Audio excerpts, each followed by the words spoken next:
Oi pessoal, tudo bem? Nesse vídeo nós vamos resolver um problema envolvendo aplicações da segunda lei de Newton. O problema que nós vamos fazer, ele encontra-se no livro Os Fundamentos da Física, volume 1, do professor Ramalho. Vamos a ele. O problema é esse aqui, ó.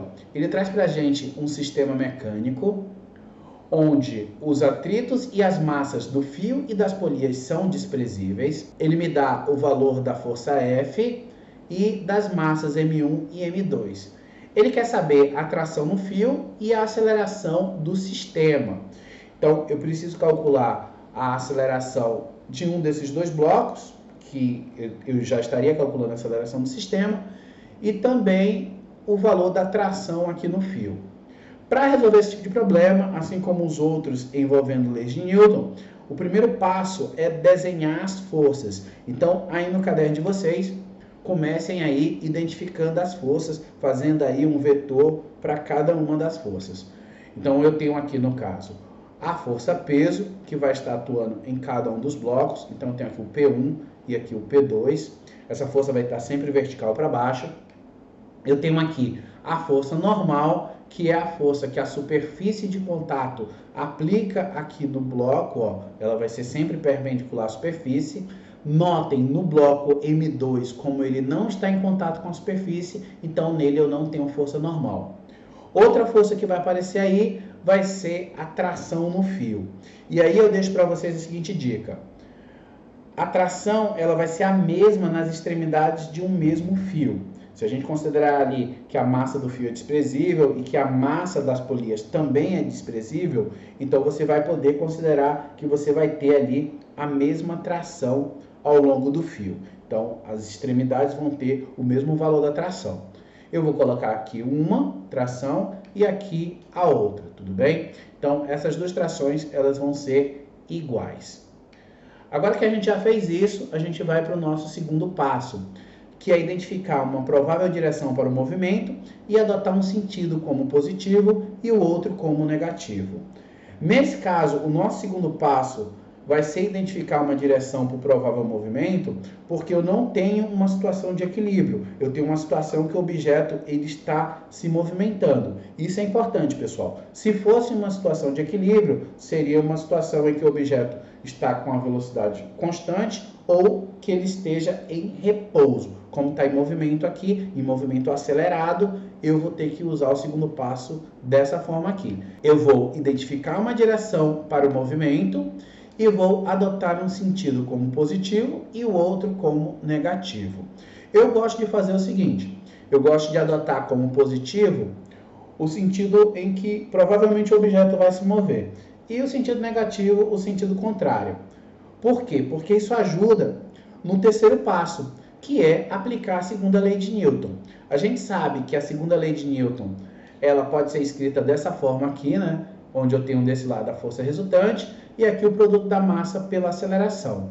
No caso aqui do nosso problema, os dois blocos, eles possuem a mesma aceleração. Então, eu posso, no caso, utilizar os dois blocos de uma única vez no momento que eu for aplicar a segunda lei de Newton. Aplicando aqui a segunda lei de Newton nos dois blocos de uma única vez, ela vai ficar dessa forma aqui, ó. Eu tenho as forças que estão ajudando no movimento, então o F ele entra positivo, esse T ele está atrapalhando, entra negativo, esse outro ajuda, então entra positivo, e esse aqui atrapalha. Professor, e esse P aqui e esse N? Eles não entram aqui no cálculo da força resultante. Por quê? Porque da forma que eles estão aqui, ó, eles não estão influenciando diretamente no movimento. O movimento se dá nessa direção, ó. Por isso que é importante a gente desenhar aí uma direção para o movimento, porque isso ajuda a saber quais forças vão entrar aqui no cálculo da força resultante.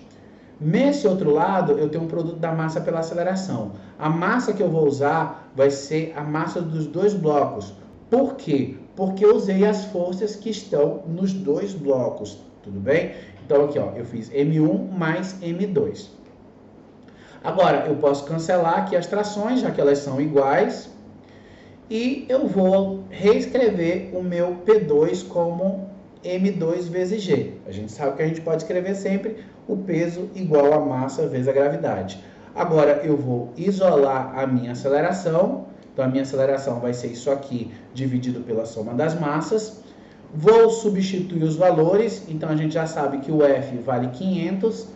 A massa do M1 vale 15 e a do M2 vale 10. Então eu coloquei aqui, ó, M2 10, 10 e a gravidade vale 10. Eu vou fazer as contas, notem que se eu fizer 10 vezes 10 vai dar 100, 500 menos 100 vai dar 400 e aqui embaixo 15 mais 10, 25. Dividindo 400 por 25, eu tenho 16 metros por segundo ao quadrado. Eu não precisei fazer nenhuma transformação de unidade, porque as massas já estão em quilo e a força em Newton, tudo bem? Eu já estou trabalhando no sistema internacional. Calculei a aceleração, já sei que a aceleração é 16 metros por segundo, então provavelmente a resposta deve ser a letra D ou a letra E. Eu vou poder confirmar isso quando eu calcular a tração.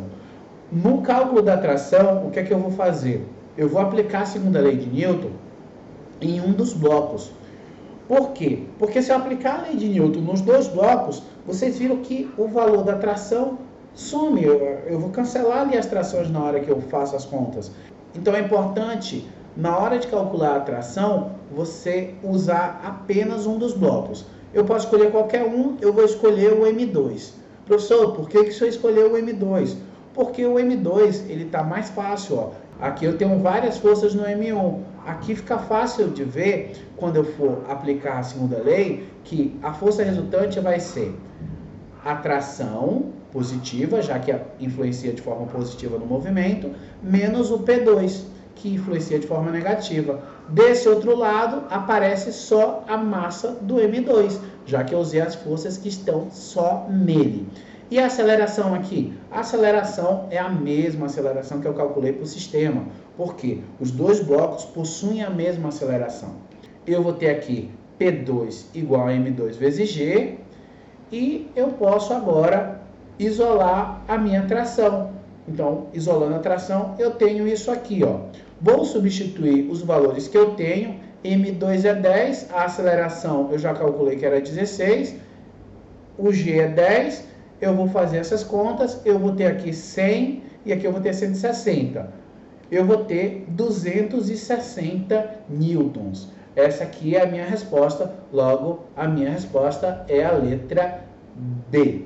Bem, pessoal, eu espero que tenha ajudado. Esse problema foi para mostrar para vocês como a gente pode aplicar a segunda lei de Newton para resolver problemas envolvendo tração e o movimento de dois corpos. Se ajudou de alguma forma, dê um joinha e se inscreva no canal para incentivar. Muito obrigado por ter assistido o vídeo até aqui. Valeu e até a próxima.